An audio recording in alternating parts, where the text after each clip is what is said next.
नमस्कार। संविधान के अनुच्छेद 47 के अनुसार राज्य का ये प्राथमिक कर्तव्य होगा कि वो अपने लोगों यानी प्रत्येक नागरिकों के पोषाहार स्तर और जीवन स्तर को ऊंचा रखेगा, अर्थात लोक स्वास्थ्य सुधार को अपने प्राथमिक कर्तव्यों में मानेगा और मादक पदार्थों तथा स्वास्थ्य के लिए हानिकारक औषधियों के औषधि रूप से भिन्न उपयोग करने पर प्रतिबंध लगाएगा।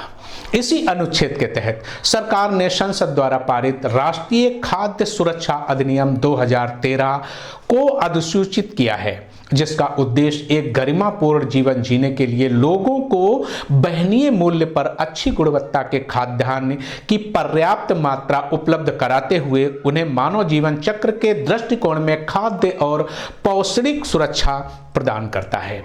ये अधिनियम संविधान लागू होने के 63 वर्षों बाद ही क्यों बना? क्या इससे पूर्व नागरिकों का जीवन गरिमापूर्ण व स्वास्थ्य उत्तम था? इस अधिनियम में लक्षित सार्वजनिक वितरण प्रणाली के अंतर्गत राज्य सहायता प्राप्त खाद्यान्न प्राप्त करने के लिए 75% ग्रामीण आबादी और 50% शहरी आबादी के कवरेज का प्रावधान है। इस प्रकार लगभग 2/3 आबादी कवर की जाएगी। पात्र व्यक्ति चावल, गेहूं, मोटे अनाज क्रमशः 3-2-1 रुपए प्रति किलोग्राम की राज्य सहायता प्राप्त मूल्यों पर 5 किलोग्राम खाद्यान्न प्रति व्यक्ति प्रति माह प्राप्त करने के हकदार हैं। मौजूदा अंत्योदय अन्न योजना परिवार जिनमें निर्धनतम व्यक्ति शामिल हैं को 35 किलोग्राम खाद्यान्न प्रति परिवार प्रति माह प्राप्त करते रहेंगे। इस अधिनियम में महिलाओं और बच्चों के लिए पौष्टिक सहायता पर भी विशेष ध्यान दिया गया है। गर्भवती महिलाएं और स्तनपान कराने वाली माताएं गर्भावस्था के दौरान तथा बच्चे के जन्म के 6 माह बाद भोजन के अलावा कम से कम 6,000 रुपए का मातृत्व लाभ प्राप्त करने की भी हकदार हैं। 14 वर्ष तक की आयु के बच्चे भी निर्धारित पोषण मानकों के अनुसार भोजन प्राप्त करने के हकदार हैं। हकदारी के खाद्यान्नों अथवा भोजन की आपूर्ति नहीं किए जाने की स्थिति में लाभार्थी खाद्य सुरक्षा भत्ता प्राप्त कर सकेंगे। इस अधिनियम में जिला और राज्य स्तरों पर शिकायत निपटान तंत्र के गठन का भी प्राविधान है। पारदर्शिता और जवाबदेही सुनिश्चित करने के लिए भी इस अधिनियम में अलग से प्राविधान किए गए हैं। इस अधिनियम के होते हुए भी सरकार यानी राज्य आखिर क्यों नहीं भर पा रहा है अपने नागरिकों के पेट? तो सरकार कोई सुविधाएं नहीं दे रही? नहीं। कोई खेती जमीन वगैरह, घर मकान? अब हम बुढ़े हो गए साहब, ना खेती है ना मकान है ना कॉलोनी ना कुछ नहीं है साहब। अच्छा, इस तरह से ये इतनी सर्दी है, कोहरा गिर रहा है, पाला गिर रहा है, ऐसी कंडीशन में आप लोग कैसे गुजारा कर पाते हैं? क्या करें, ये झोपड़ी लगी है साहब, वे भगवान बेड़ा पार कर रहा है साहब। छोटे छोटे बच्चे ये जाड़े में यहाँ पर देखिए झोपड़ी में बफर हो रही है। मिलता है उसमें क्या भला होता है, में क्या भला होता है। मैं झिझक का निवासी हूँ। अच्छा, राशन वगैरह आपको? राशन तो मिलता है साहब, पर मैं आधे बच्चों का नाम है, आधे बच्चों का नाम नहीं है। ऐसी सर्दी में कोहरा गिर रहा है, पाला गिर रहा है, आप लोग कैसे गुजारा करते हैं? सरकार ने कोई सुविधाएं दी क्या? कोई सुविधा नहीं बाबू।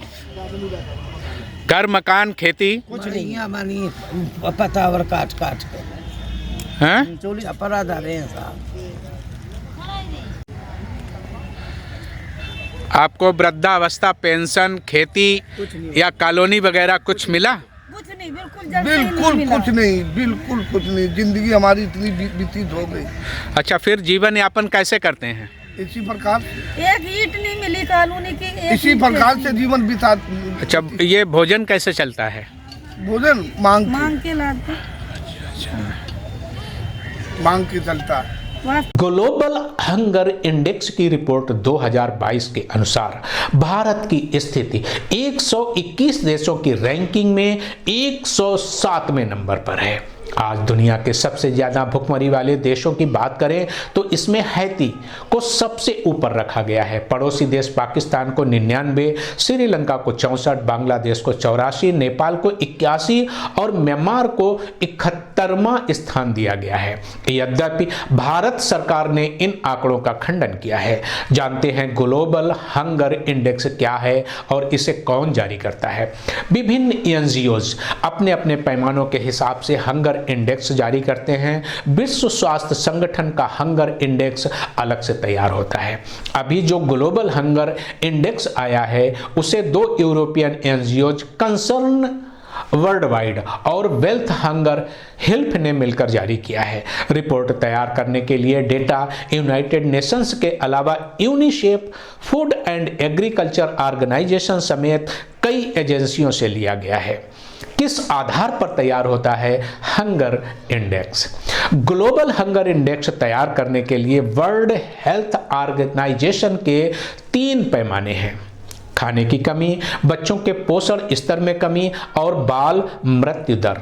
कंसर्न वर्ल्ड वाइड और वेल्थ हंगर हेल्प ने 4 पैमानों under nutrition, child dwarfism, child wasting और चाइल्ड मोर्टेलिटी यानी अल्प पोषण, बाल बौनापन, बाल अपव्यय और बाल मृत्यु दर आदि पर देशों को रैंक किया है। हंगर इंडेक्स के ताजा आंकड़ों पर कांग्रेस के वरिष्ठ नेता और पूर्व वित्त मंत्री पी चिदम्बरम ने कहा था कि 2014 से नरेंद्र मोदी सरकार के 8 सालों में भारत का स्कोर बद से बदतर हो गया है। एक ट्वीट में चिदम्बरम ने कहा, हिंदुत्व, हिंदी थोपना और नफरत फैलाना भुखमरी का एंटीडोट नहीं है। दिल्ली के उप मुख्यमंत्री और आम आदमी पार्टी के नेता मनीष सिसोदिया ने कहा कि बीजेपी 5 ट्रिलियन की अर्थव्यवस्था बनाने की बात करती है, लेकिन 106 देश 2 वक्त की रोटी देने में हमसे बेहतर है। सवाल ये उठता है कि क्या राष्ट्रीय खाद्य सुरक्षा अधिनियम 2013 अनुच्छेद 47 की भावना के पूर्ण अनुरूप है? प्रेसिडेंट ऑफ इंडिया भी सिटीजन ऑफ इंडिया है। क्या अनुच्छेद 47 के अनुसार सिटीजन ऑफ इंडिया की भोजन की थाली में प्रेसिडेंट ऑफ इंडिया की थाली में मीनू के समान भोजन उपलब्ध हो पाया? यदि नहीं तो क्यों? नमस्कार।